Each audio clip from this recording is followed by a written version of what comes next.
What happens when a loved one passes away and the surviving partner is left with a debt of a mortgage and young children to bring up on their own? How is one affected when a loved one is diagnosed critically ill, and what implications does that have on their family, their upbringing, and their personal life?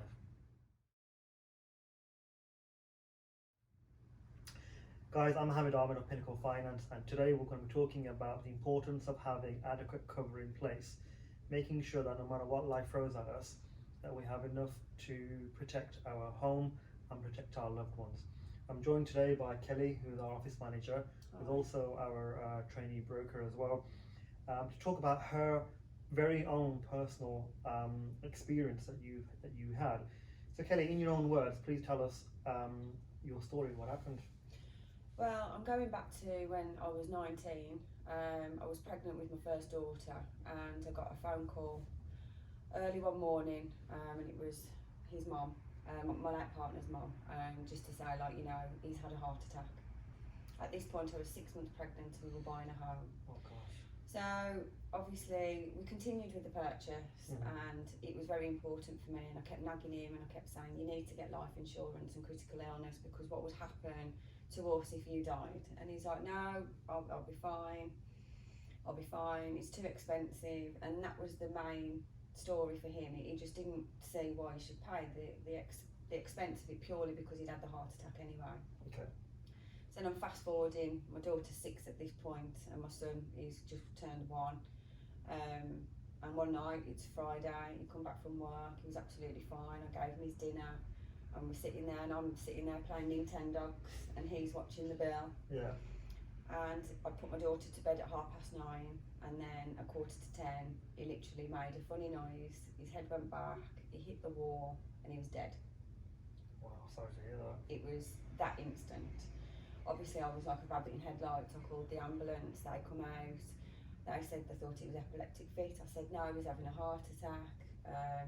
And as soon as they told me to lift his head up to try and clear his airway, he went on me, which was awful. And it's something that's taken me a very long time to actually like come to terms with. Yeah, imagine. Because seeing it as well, like I was 26, you know, it's no age really. No.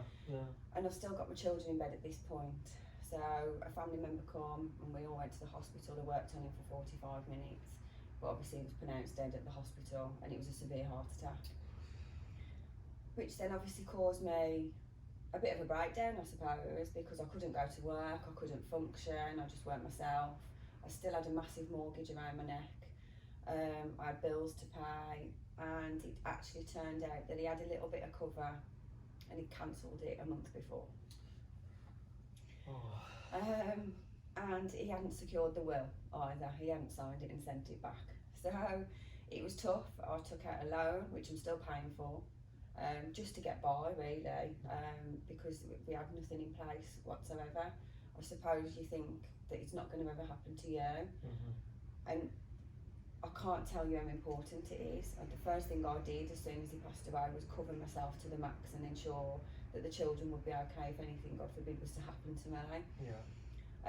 And it has been a long, long road. I mean, well, I'm 37 now and I'm still paying off debt from 11 years ago that didn't really need to happen, because if we'd have had that cover, the adequate cover in place, even if you'd have just had the life cover, you know, I understand that the critical, he wouldn't have been able to have been covered on certain elements because of his heart problem. Correct, yeah.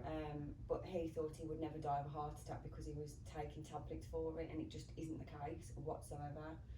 And I just think it's vital, more for your children, because you struggle, you really struggle. I had to take night jobs, you know, which has impacted on my family. My children have had to go without at some point, you know, rattling around and, you know, beans on toast some weeks. It was hard going.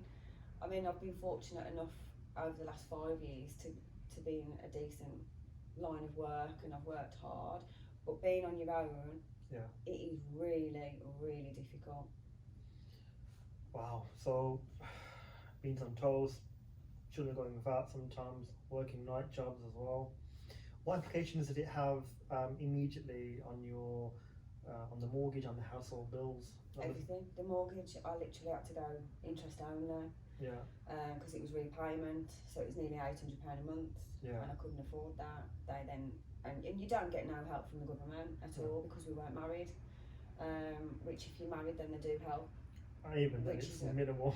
Yeah. Yeah, but then you go to these people that say you can get this, you can get that, and all Yeah. they do is pay the interest on the mortgage, and you just think, well, what's the point? I might as well pay it myself Yeah. because of all the paperwork that you've got to do. So from a mental side of things as well, it's quite stressful. You're not only dealing with the death of someone, Yeah. you've got to organise a funeral, you've got to contact all these people, send death certificates off, and obviously let them know. But you still got to pay the gas, the electric, the water, the internet. You've still got food to pay. Yeah. So it did have an impact directly. I'm assuming obviously you knew the importance of keeping up those repayments. Yeah. But let's take someone who perhaps isn't in the property industry or finance. How many people would you say, well, not to give you a figure, but how likely is it that in that situation, if it was anybody else, that they might have fallen behind on their bills? I'd say, well, yeah, I mean, to be honest with you, I did, but I always made sure that the main bills were paid. Yeah. But at the time, our credit cards, and I literally just didn't pay them. Yeah. Simply because I couldn't afford to. And I think you bury your head in the sand. And what implication does that have then later on? That's it. On my credit file, I'm literally just getting it repaired. And it's took a long time, and it's only because I've been in the industry for quite a few years. Yeah. And there's going to come to a point where I will want to sell my house and I will want to move again, and obviously get a new mortgage. So I've worked hard to ensure that that's been paid. Absolutely. But initially, when you don't know anything, and you're young and you're naive, and you've got small children, and you don't know whether you're going to get food on the table, you literally just don't open the bills. If you could rewind back time, what would you have liked to have happened? The worst thing about this, the moral of the story, and it's quite upsetting, really. But the harsh reality of it is, the week prior to him dying, we'd actually gone to Portugal, and it was to secure a property for investment. Oh wow, okay. We put the reservation down, but the guys that we went with, they were in financial services. And they was talking to him about taking out, I don't know what it is, but basically it weren't a life policy, but it was a policy where you get a payment every month. Okay. So it was like a family protection. Yeah. And we were actually going to take that out. We got back on the Sunday and he died on the Friday. Oh no. But we should have done it then. But I don't know whether we'd have been covered anyway. Yeah, I mean, perhaps you may or may not have done, but the chances are there's a good chance that you would have done. You would have been covered. But I think as well, like the fact that it was probably going to cost him £70, £80 at the time a month, he could have literally not gone to the pub once a week, or potentially not had a packet of cigarettes a week to enable that payment. But he just thought he just couldn't see the point. And the cover that he did have before, that would have covered the mortgage, that would have looked after the children as well. Yeah. Somewhat secured their future. Yeah. Seen that the funds were there to see them through university and so on and so forth. You know, how much was that he was paying that he could cancel? To be honest, I'm not entirely sure. There was a couple of policies. Okay. There was one that he had for my daughter that he literally cancelled. Okay. And there was a small policy, and it probably was only about 50,000, but that would have covered half the mortgage, so it would have really helped. Yeah. So anything is better than nothing. Absolutely. And even if he wasn't covering for the mortgage, that could have been used to pay for the next 6-12 months of the mortgage on the household bills, and which would have made it a little bit easier, I guess, for you and the children to take time to mourn as well. So yeah, what advice would you give to the viewers about having adequate cover in place, whether that be life insurance or critical cover or income protection? It's an absolute must. And even if you're just a young first-time buyer couple, going out, starting out buying your first home, and you're 20, 21, 22, or in your 20s, still take it out.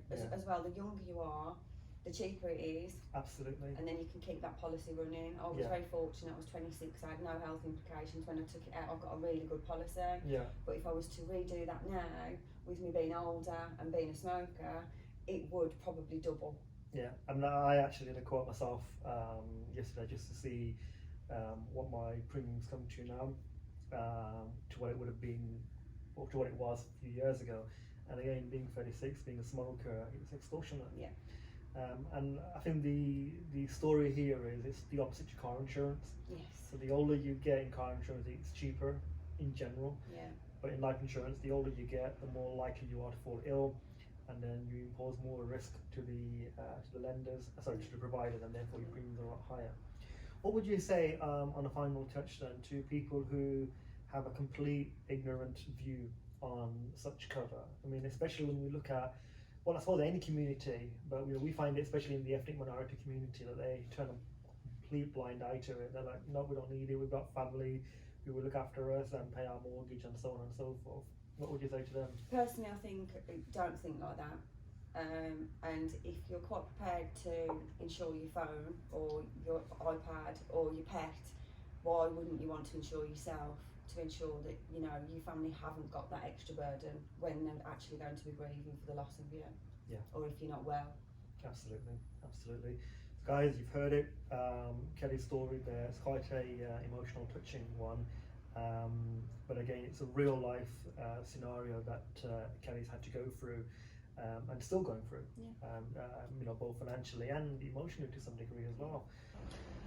And I'm sure there's a lot of you out there who also have cover in place, and you're thinking, well, is it the right kind of cover? Is it not? Get in touch with us. Let's review what you have in place. If you haven't got something in place, then I urge you, it's not a plea for us, it's a plea for yourselves, that you have adequate cover in place to protect you, your home and your loved ones, and any such eventualities of premature death, being diagnosed critically ill, or losing your job or being off work due to an accident or sickness. And even if you have something in place already, great. Let's review that to make sure it is doing what it should be doing for you, and it's enough to cover you for your needs for the future as well. Guys, get in touch with us. Our number is 0800 799 9869. We often talk about lending, so we talk about mortgages, commercial, bridging, development, but we hardly touch on protection. And it's such a big key area that everyone should be reviewing. Good news, obviously, we don't charge for giving any advice on protection, but it's something that you need to have in place, or you should have in place rather anyway.